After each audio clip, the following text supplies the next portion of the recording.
मुंबई से एक महत्वपूर्ण और विवादास्पद खबर सामने आई है। करुणा शर्मा ने आज प्रेस कॉन्फ्रेंस में कहा कि वे महाराष्ट्र के मुख्यमंत्री देवेंद्र फडणवीस से न्याय की उम्मीद करती है। करुणा शर्मा ने धनंजय मुंडे पर गंभीर आरोप लगाए हैं और कहा कि 2024 के चुनाव में दिए गए हलफनामे में उनके बच्चों के बारे में गलत जानकारी दी गई थी। इनके बाद उन्हें कोर्ट से भी एक नोटिस जारी किया गया है। करुणा शर्मा ने आरोप लगाया कि जब उन्हें जेल में डाला गया तो उनके खिलाफ झूठे मामले दर्ज किए गए। आज जे 2024चे निवडणुकीमध्ये शपथपत्र दिला होता त्याच्यामध्ये माझ्या मुलाबाळांची माहिती दिली होती, माझ्याबद्दल काहीही माहिती दिली नाही होती।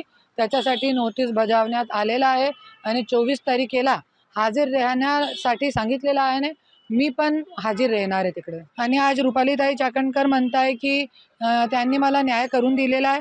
तो ज्या वेळे मला 2 वेळे जेलमध्ये टाकलं गेला, माझ्यावरती खोटे केसेस केले गेले, ज्यावेळी मी बीडमध्ये राहण्यासाठी गेली त्या दिवशी एक दिवसामध्ये वेगळे ठिकाणी 6 NC FIR एक दिवसामध्ये लातूर, उस्मानाबाद वेगळी ठिकाणे केले की मी त्यांचे धनंजय मुंडेचे कार्यकर्त्यांना मी शिवीगाळ केली। असं करून एक दिवसामध्ये 6 NC केली होती। माझी गाडी फोडली होती।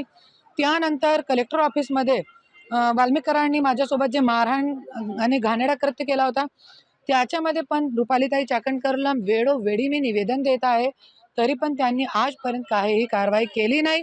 आणि रुपालीताई चाकणकरला मी एकच म्हणते, ताई तुम्ही सांगताय की मीडियावरती तुम्ही कारवाई करणार, आमच्यासाठी तुमच्यासाठी ते फक्त एक पद आहे, पण महाराष्ट्राची महिलांच्यासाठी जे महिला आयोग आहे हे एक न्यायालय आहे। जरी तुम्हाला असं वाटेल तर तुम्ही खूप सारी महिलांना न्याय देऊ शकता, पण तुम्ही न्याय देऊ शकणार नाही, क्योंकि तुम्हाला ते जे खुर्ची आहे त्याची गरिमाबद्दल माहीत नाही आहे। हाँ, रुपालीताई चाकणकर जैसे धनंजय मुंडे आहे, तुम्ही हे बघू शकता, इतकी कंप्लेंट आहे। याच्यामध्ये तुम्ही बघू शकता धनंजय मुंडेवरती तो सोडा, धनंजय मुंडेचा एक साधा सुधा कार्यकर्ता आहे ना, त्याच्यावरती पण त्यांनी कारवाई काय केलेली नाही आहे। जे मी 6 लोकांचे नाव सांगते की हे लोकांनी मला वेगळी ठिकाणी माझ्यावरती कंप्लेंट केली होती, ते सगळे गुंड गँग आहे त्यांची आणि ते खूप मोठी गोष्ट आहे। इतकी कंप्लेंट आहे त्याच्यावरती उन्हे काय कंप्लेंट कायही न्याय दिला नाही। आणि तो म्हणताय TV 9 वरती 2 दिवसापूर्वी मी बाईट बघितली त्यांची की त्यांनी आणि वेळोवेळी त्या असं म्हणताय मीडियावरती की करुणा मुंडेला मी न्याय करून दिला। करुणा मुंडेंनी स्वतःला फेसबुकवरती फोटो टाकून मला धन्यवाद केला होता।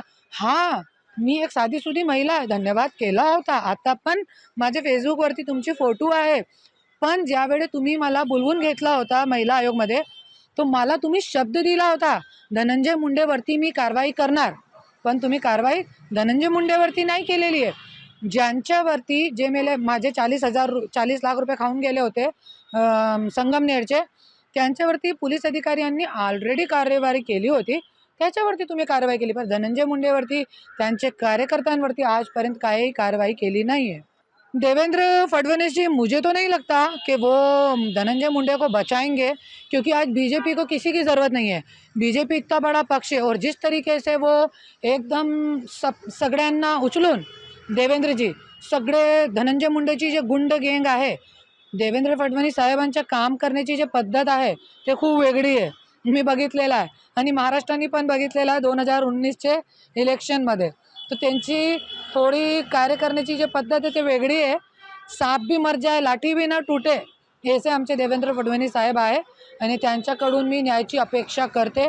आणि मला असं वाटते की हळूहळू एक जैसे तो कर नहीं सकते, पण धीरे से वो हे गुंडे लोगों का सबका खात्मा करेंगे, चाहे वो कोई मंत्री आहे कोणी गुंडे आहे, सगळ्यांना खात्मा करणार आहे। तुम्हाला बघितलेला आहे आज 1 महिन्यामध्ये सगळे गुंडे लोकांना, धनंजय मुंडेची जितकी गुंड गँग होती काल तुम पण बघितलेला आहे की FIR झालेली गुंड गँगवरती, तो असे सगळे गुंड गँग लोकांना देवेंद्रजी जेलमध्ये टाकणारे मला पूर्ण विश्वास आहे।